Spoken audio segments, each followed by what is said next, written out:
Out beyond ideas of wrongdoing and right doing, there is a field. I'll meet you there. When the soul lies down in that grass, the world is too full to talk about. Ideas, language, even the phrase each other doesn't make sense. Hi everyone. I was really looking forward to talk to Mandy about her spiritual path.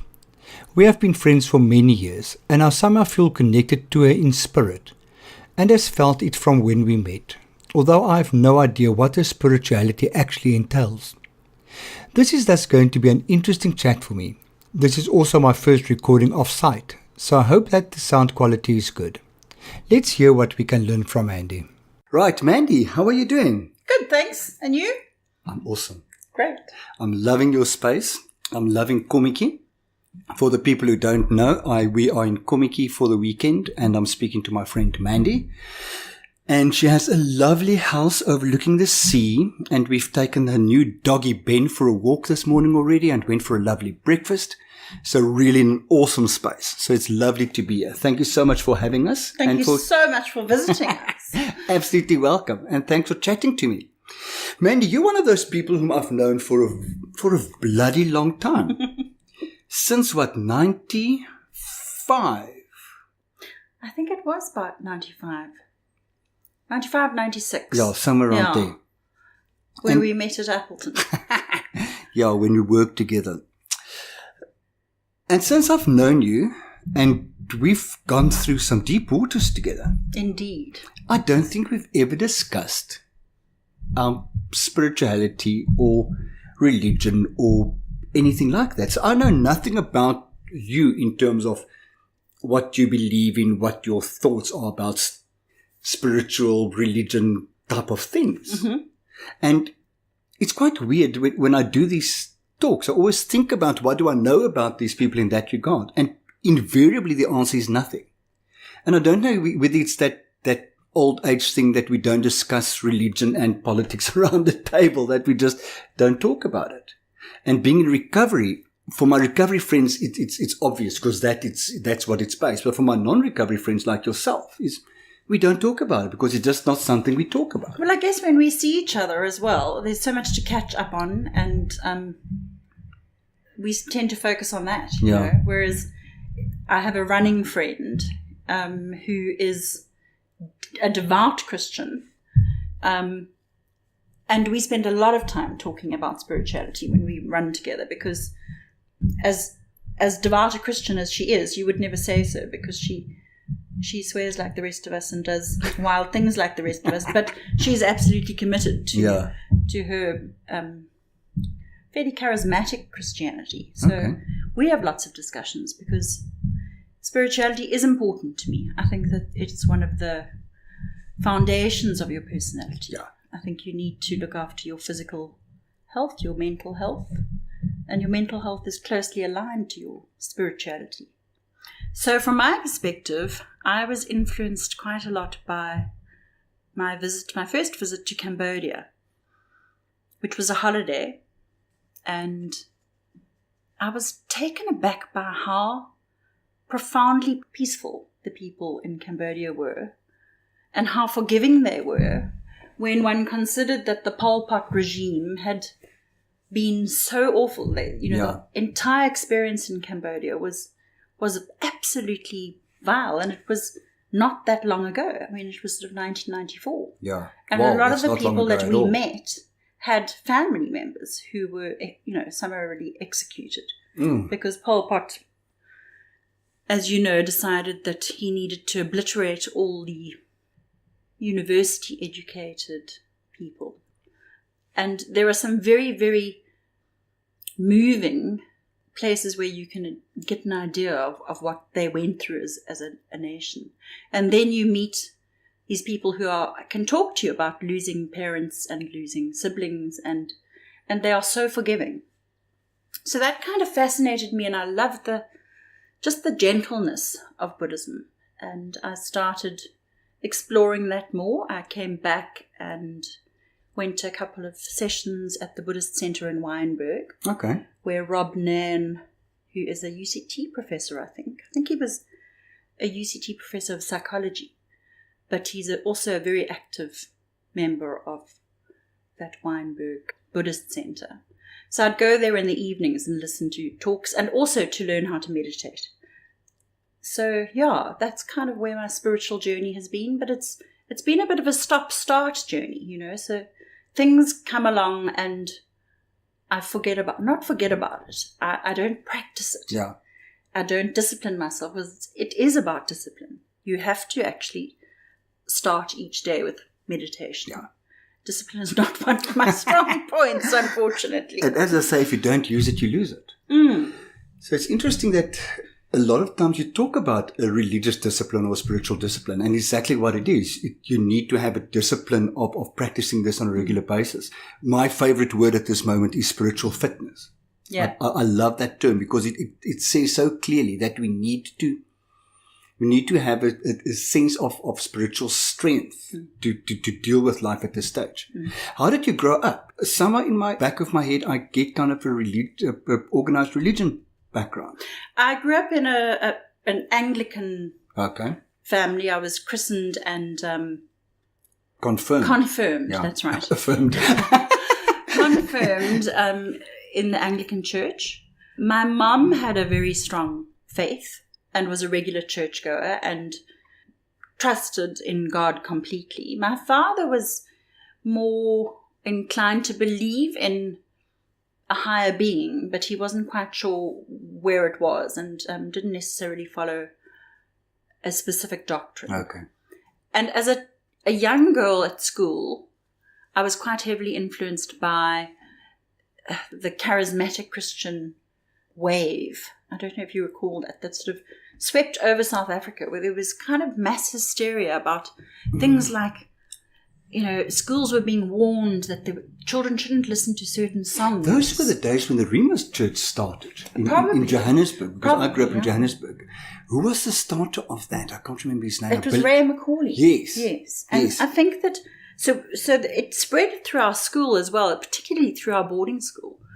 And we were taken to, I can't remember what the church was called, but the big thing was that you had to be slain in the spirit and talk in tongues, you know. So that was, if that didn't happen to you, kind of hadn't got your naughty badge. Oh my God. It was quite an interesting but also weird part. And did it resonate with you? No. Well, I thought it did, but I mean, it didn't last very long. Okay. So I moved away from that, and I think quite a few people are surprised when I tell them that I'm more inclined to Buddhism than I am to Christianity. Although I do believe that whatever deity or higher being is there, I think whether you are Muslim or Christian or Buddhist, I think we're all actually seeking the same thing. Yeah. And that higher being is the same for all of us.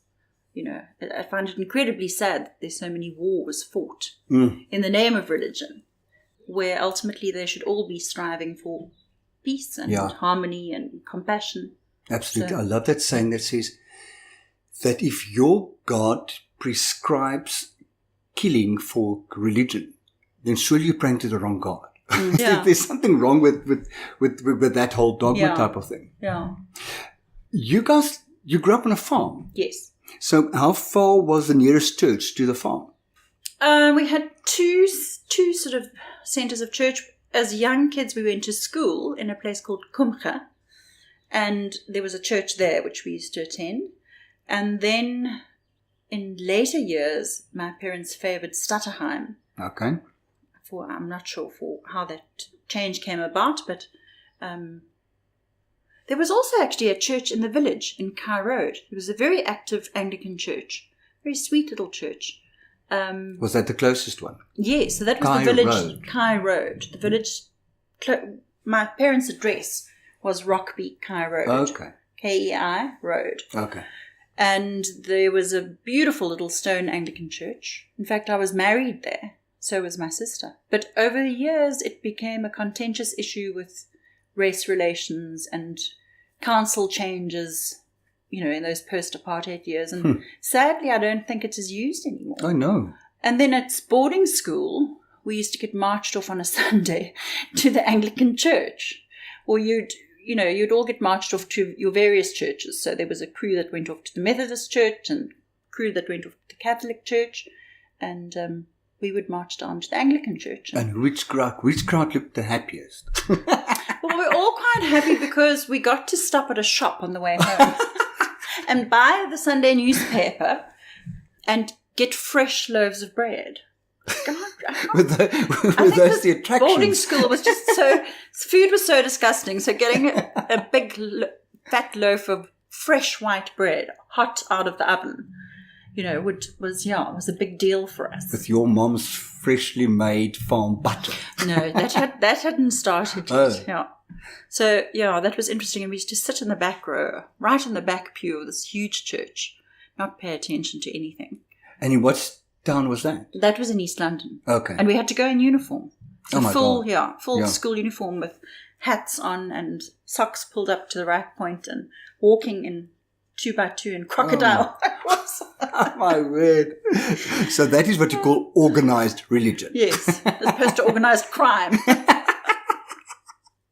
I don't know there's much of a difference these days. Yeah, I haven't actually thought about this for such a long time. It's interesting that you're asking these questions. But that's what most people say once we've had the chat. It's kind of, God, we visited things that I haven't even thought of. Yeah. It brought up a lot of emotions attached to those type of things. Mm. That's why I like doing this. Mm. Part of it is opening new or old memories and forming new channels. And then after school, you went to varsity. Yes. I came to varsity at UCT. Okay. Why did I think you were a road school? No, I was at UCT and I started studying speech therapy. And another thing I never knew. I didn't complete that because I stupidly fell in love and was whisked off by this gentleman to live as a farmer's wife in the Eastern Cape. So I had a year to go with my degree and I didn't finish it. But I did a UNISA degree through correspondence, majoring in history and psychology. In industry? History and psychology. And in terms of religion or spirituality during that phase, I think it was pretty non-existent. Did your parents freak when you wanted to get married and leave? Yeah, a little bit. I was quite headstrong, so when I announced it... What were you thinking? Well, when somebody sends you, like, bucket loads of roses and you're a student... Yeah. And flies you up to Port Elizabeth and you stay over in a hotel. And I was a very innocent young girl. I was a virgin and it wasn't like there was a big sexual attraction or that was the driving force. But I suppose I was just bowled over. I'd never had as much attention from a man at all. So that was that. But it didn't last. It lasted for 7 years. Okay. And I saw the light. So the 7-year itch took over. Indeed. And my life has strangely happened in sort of 7-year periods in a way. Okay. So, yeah.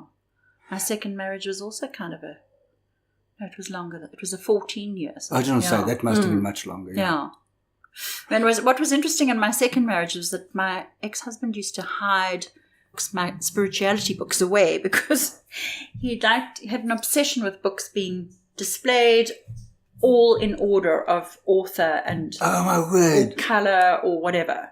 So all the bookcases were very, very neatly aligned. And every time I tried to sneak my books into the bookcases, they were summarily removed and I was told to put them elsewhere so nobody could see. My word. I remembered the other day that I was never allowed to have books on my bedside table because I was told it looks unneat. Really? Yeah.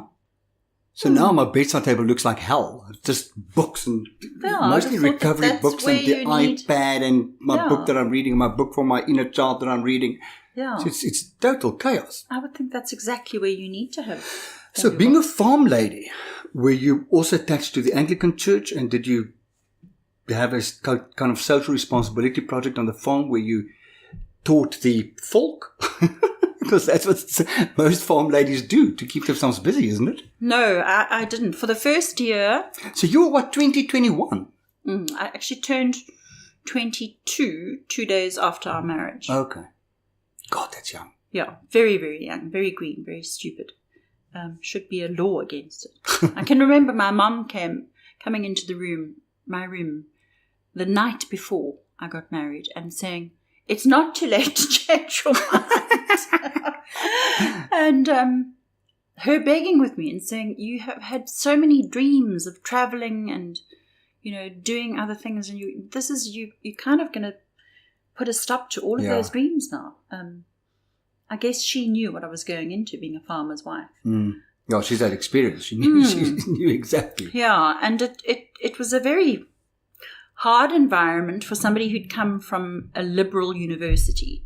It was very verkramp and very racist. And I found that extremely hard. But throughout that time, to answer your question, there was we're not church going. Okay. And I'm afraid my social responsibility was zero.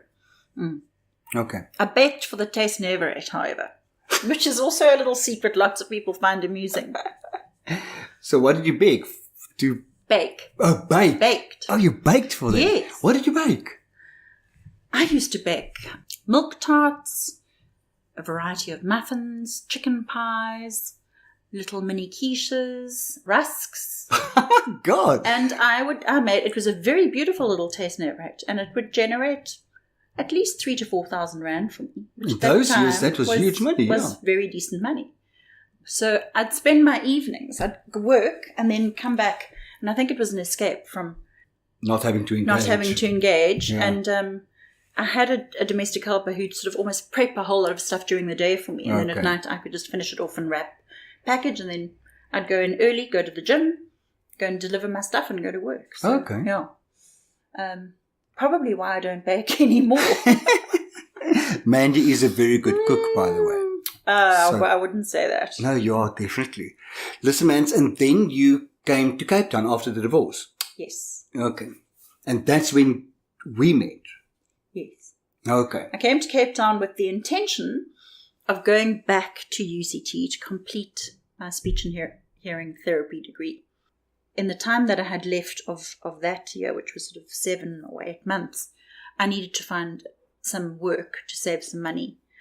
I started temping, and whilst I was at one company, an agency called me up and said they had this job going, and that was when I went for my interview. And and I think that the only reason I really got the job was because I spoke Xhosa.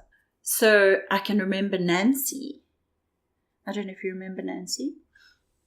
She worked for the managing director as a domestic helper. Yes, okay, Yep. So Nancy was called in during my interview to actually double check whether I really could speak the language or not. And she was obviously happy with the result. Yes, she was.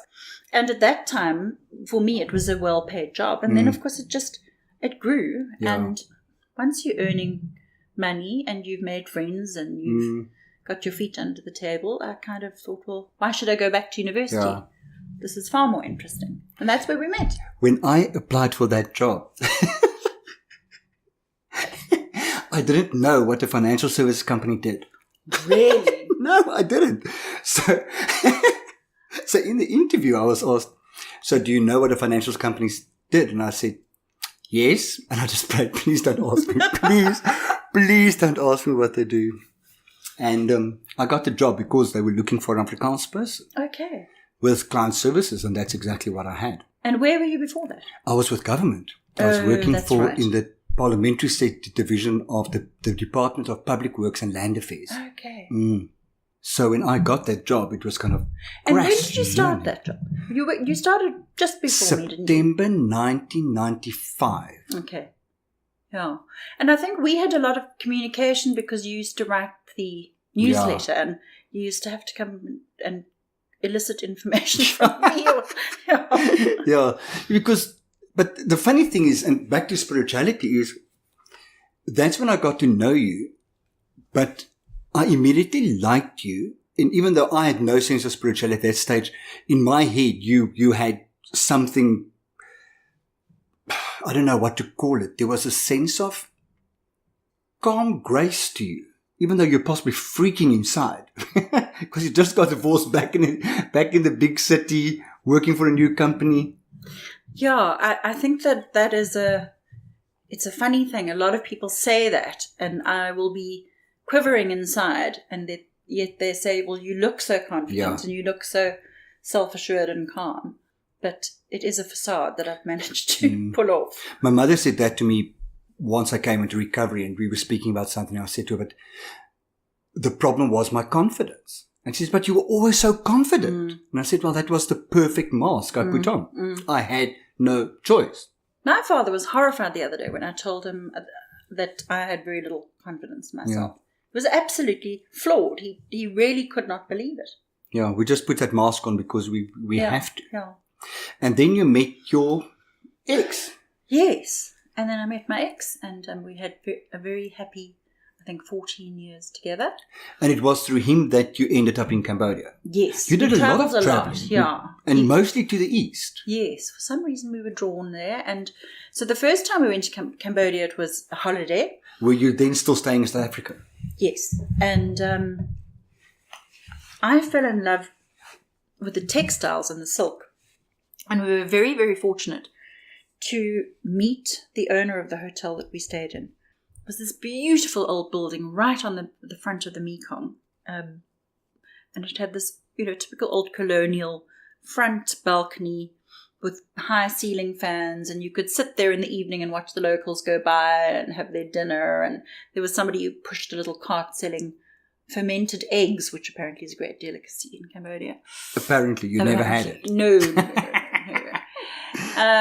And so the second we met the owner of the hotel, and he introduced me to his wife, and she had a beautiful range of clothing. And I've always been dabbling with, clothing and textiles, and that was my great love. And she offered to take me to all of the shops that she used to buy her silk. Okay. And then I went to visit a lot of NGOs. There were a hell of a lot of NGOs for people who'd suffered from, I think, birth defects, but also from landmines. And there were a lot of weaving organizations.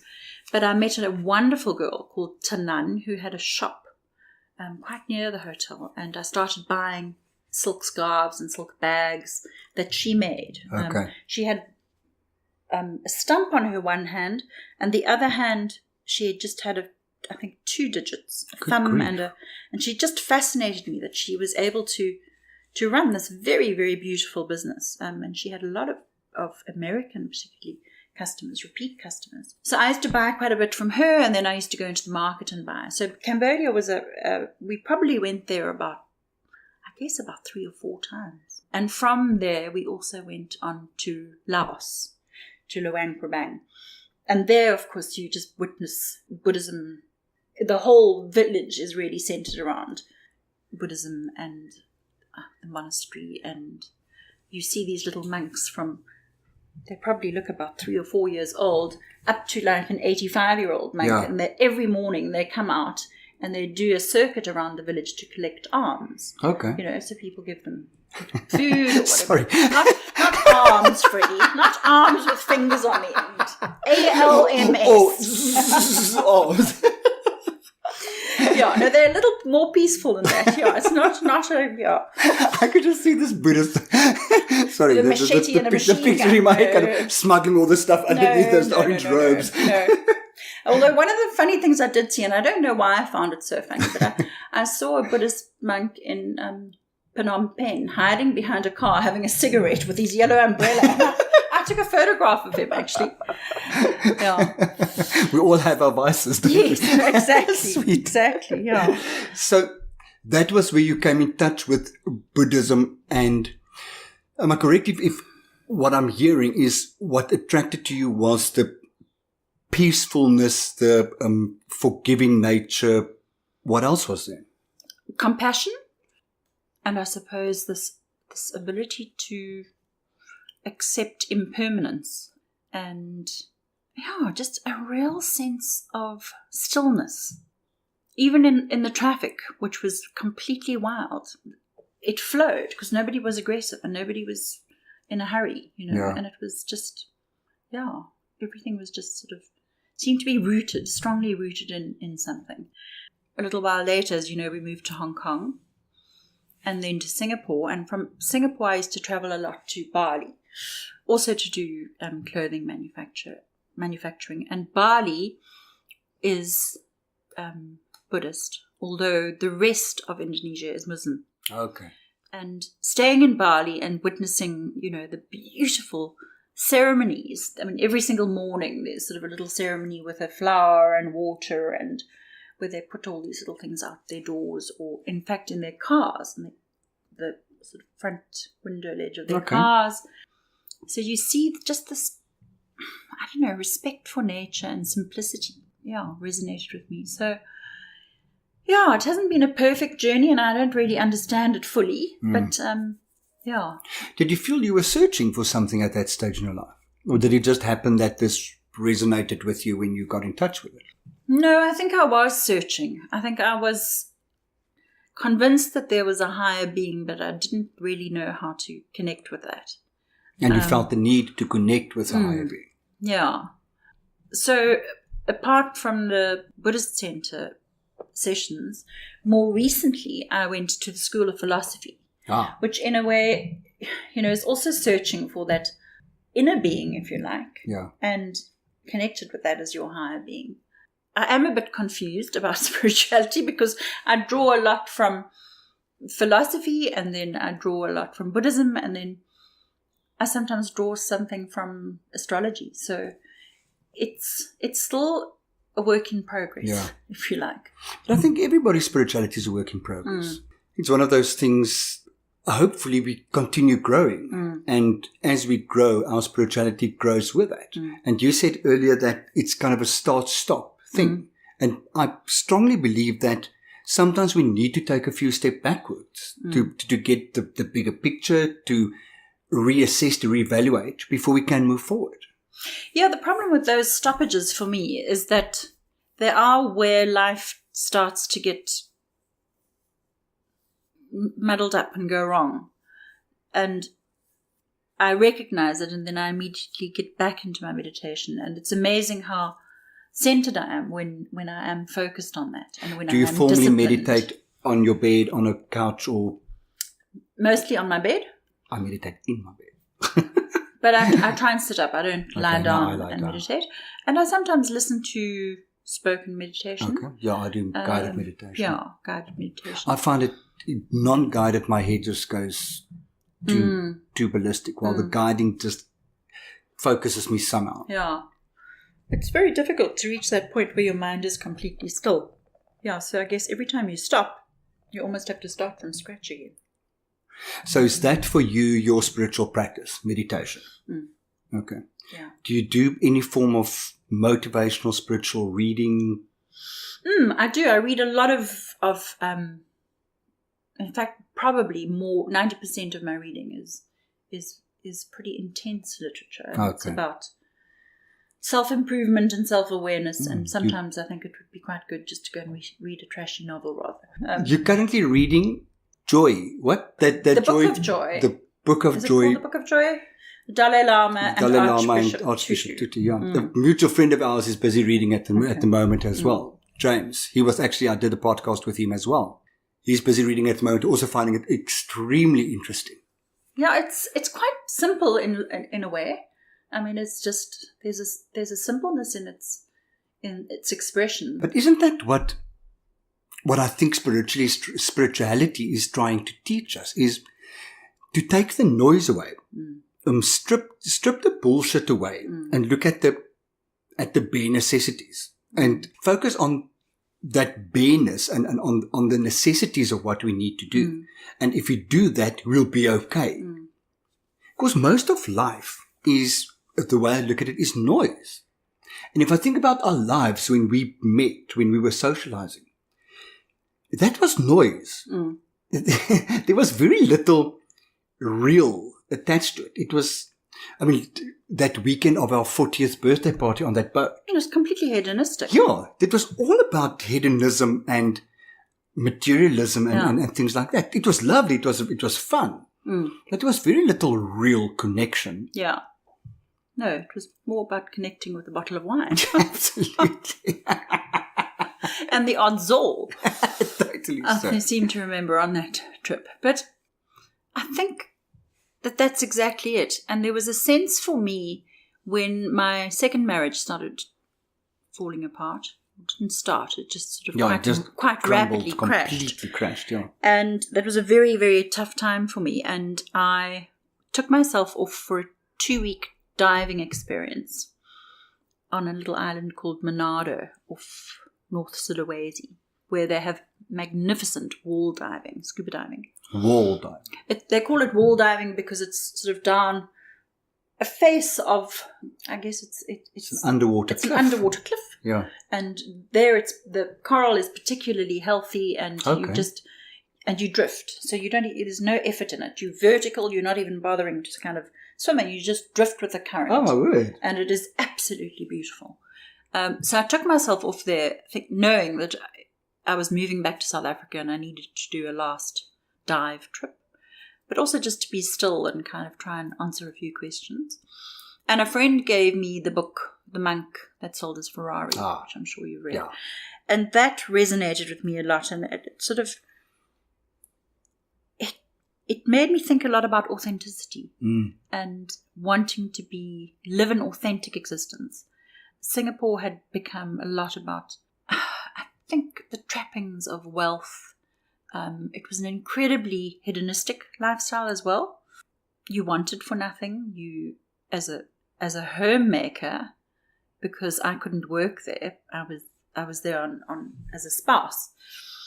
You did virtually nothing because you had full domestic help. And I had somebody working for me from the Philippines who was a wonderful woman, but she did everything. She cooked, she cleaned, she washed the car, she walked the dogs, she did the grocery shopping. What the hell did you do? No, exactly. Sorry for sound judgmental, but what the hell did you do? Exactly. So I swanned around initially, and then that's when I picked up the clothing line because I needed to do something. So I started off with production in Vietnam. And then I was on holiday in Bali, again on a diving trip. And I remember sitting on the dive boat after coming up from a dive, and there was this lovely girl called Bella who we dived with. And I said, "What brings you to Bali?" And she says, "I'm here for 3 months. I have a fashion label in London, and I do production here. So I'm here for 3 months to source fabrics and create designs and whatever." And she said, "What are you doing?" So I said, "Well, I'm also dabbling in that field, but I don't know where to start." And she said, "Here are the people you can start with." You have arrived. She was just incredibly generous. Oh, wow. Yeah, that was the start of my label called White Ginger. So that was really exciting because I spent a lot of time going backwards and forwards to Bali, and they're all, the Buddhism and just the traditions and things were always there to remind you of simplicity. So you got to absorb. So I got to do a little bit. I didn't just sit on my backside and do nothing. But it was still a hedonistic lifestyle. Yeah. Do you find any of the Buddhist simplicity coming through in your clothing line? Interesting question. No. I mean, I'm looking at your top you're wearing now, which I know is one of your designs. And in essence, it's very simplistic. Yeah. But I don't know how to describe it because there's no additional detail. The detail you've created is from the fabric. Well, I think it's just all the tucks. And funnily enough, this design is a Balinese design, as you know. Yeah. And see what I mean is production. it's not stuff. It's the fabric that you've used to create all the details. Yeah. So in essence, it is really quite simple. Maybe the Balinese production as more of a Buddhist thing, but my production now in Cape Town, because I now have this label called Sunday Girl, is not at all. And maybe that's an interesting point. Maybe I need to go back there.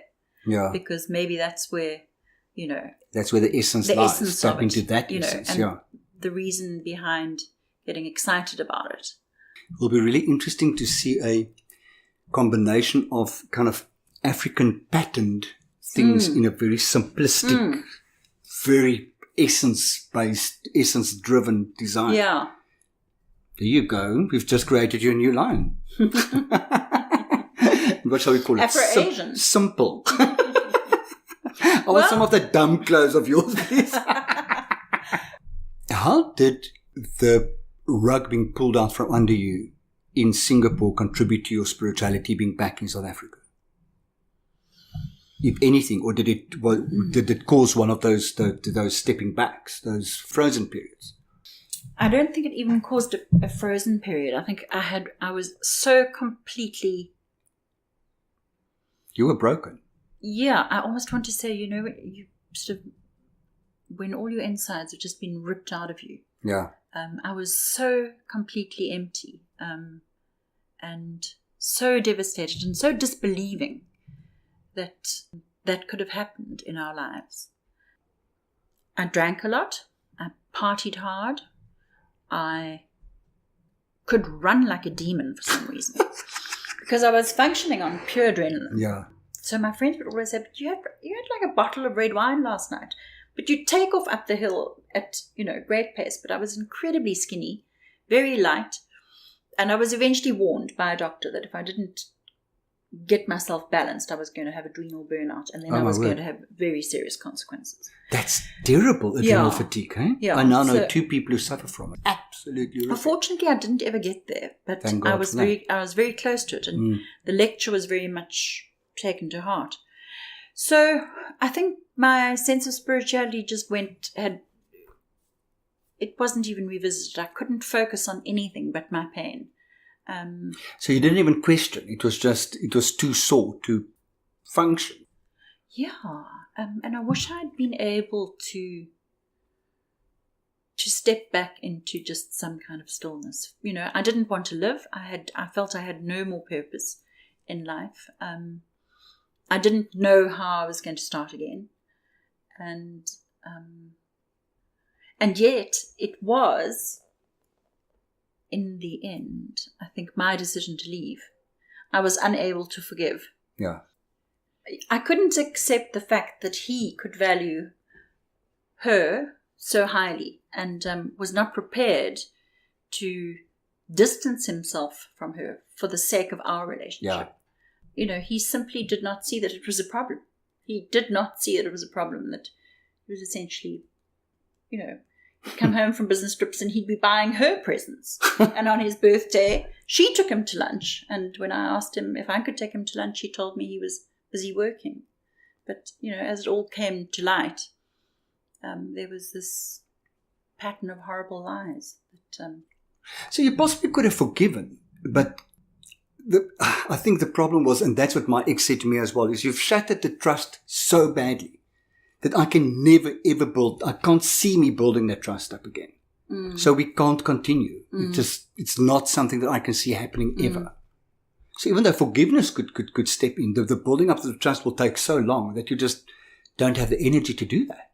Yeah, and I was so completely broken that I think at a time where there was an opportunity for me to get back together with him, he was living in Japan, and there was no way that somebody in as fragile a state as I was could suddenly uproot to a new country again, where I was stuck in the middle of, who knows what, not able to do anything. So that kind of wasn't an option. And I still am sad about it. I still think we buggered up. We really should have worked harder at saving it. But I guess that takes 2 people. And at the same time, I do believe that it has been part of my journey. So I have had to learn lessons. Yeah. It's so weird. I sometimes look at my situation with my ex as well, and I thought I should have, at that stage, been more assertive and said, let's try. But then if we did, I wouldn't have met Yaku. I would have stood in the way of something absolutely amazing. So it's a very weird thing. I should have, but I'm so glad I didn't. Yeah. Because so much good came out of the result of that. Yeah, but you've also worked incredibly hard at that. Yeah, no, I've done so. I think you've done some very, very serious work on yourself and put a lot of energy and effort into it. I've spent the last 5 years feeling sorry for myself and trying to dig myself out of this sadness, and I think I'm getting there now. So what's the way forward for you? If you think of the year 2018, What would Mandy like to do for her to put her on a true path of spiritual, mental, physical health? Well, you put it in a nutshell, because it's exactly what I actually enunciated to somebody the other day, was that I have neglected all 3 of those areas of my life in the last 3 months. And they all need attention. And the person I was chatting to said, you must trust that there is somebody out there that you can talk to in whatever form. Don't try, if you can't believe it from a sort of a Christian perspective or whatever perspective, even if it's talking to your mum as a spirit out there, just trust that there is help out there. You're not on your own. If we say it in recovery, if you can't in the beginning have that trust, fake it. Fake it until your brain starts believing. Okay. And a lot of us say, but we work on a program of honesty. That's lying. You know what? It's surviving. Yeah. If you have to lie to yourself that little lie in the beginning just to get yourself going, then by all means, just. Well, after this conversation, which was with my dad, and I spoke to him the next day and I said, hey, Dad, I did what you told me and nobody's answered. So I'm still waiting for an answer. And he said, you just keep going, my girl. So, but I think it's very poignant for me for 2018. And it's going to be a year of building and really looking after my physical, mental, spiritual needs. And that will myself. entail meditation, exercise, eating healthy. Because both of us have kind of had a good 2017 if you look at us. Freddie, it's just been completely indulgent and over the top. So no more peanut butter sandwiches, no more midnight snacking, no more binging on champagne. It's just, all got to go. And it has to be about, I'm 50 now, and I have to, not only do I need to set a sail secure financially, I need to get my act together now. Yeah. Aches and pains start sitting in now if you don't look after yourself. Tell me about it. And living on your own living on my own has not been easy. Some people enjoy it. I don't find it easy to go out to restaurants on my own. Yeah. Then on the other hand, you've got the perfect guy magnet at the moment. Yeah, but she's got a 6-month-old golden retriever puppy who is absolutely gorgeous. And that is a guy magnet. Yeah, but I missed the signals. So I was having lunch with my sister-in-law just recently in Scarborough, and this gorgeous guy came over and he said, may I? And I said, of course. And he was loving Ben and really, really engaging with him. And Dawn was looking at me with big eyes. And I was like, what? Afterwards she said, you completely missed the cue. So there's something to meditate. And there I am wearing this blooming great big... So take that the off. toilet ring, as we discussed. Move the toilet ring to the other finger. On my wedding hand. So, I don't know. Because that is something that says I'm not available. Yeah, I think I give out very strong signals that I'm not available. And I'm trying to open up that heart. So maybe actively meditate on help me to open my eyes to what I'm supposed to see. Because you're probably not seeing what you're supposed to be seeing. Yeah. And when I came back, I did a lot of...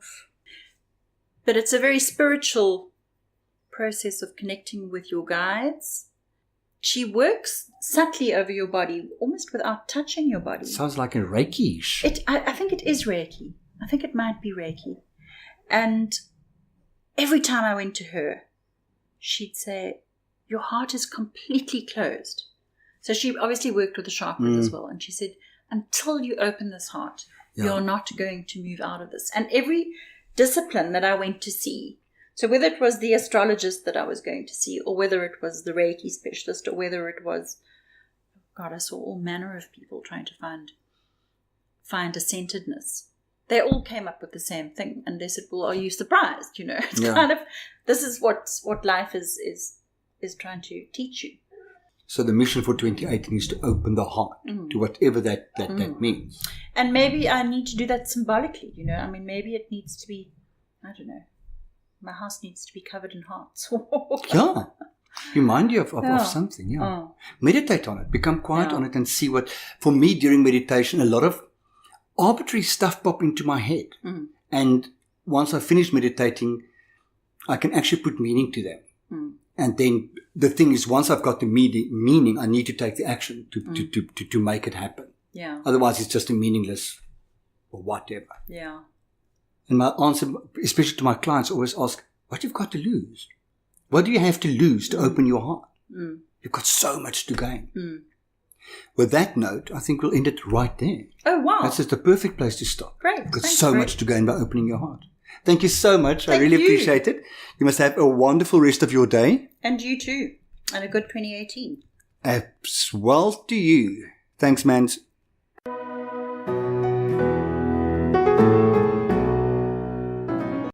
Well, that was fun.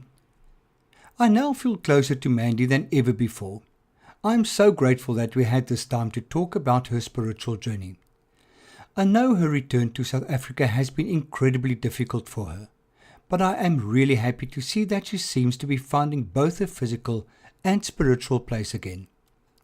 I love a new house with its beautiful, calming views of the sea, and would any day pop in to take Ben, the golden retriever puppy, for a walk.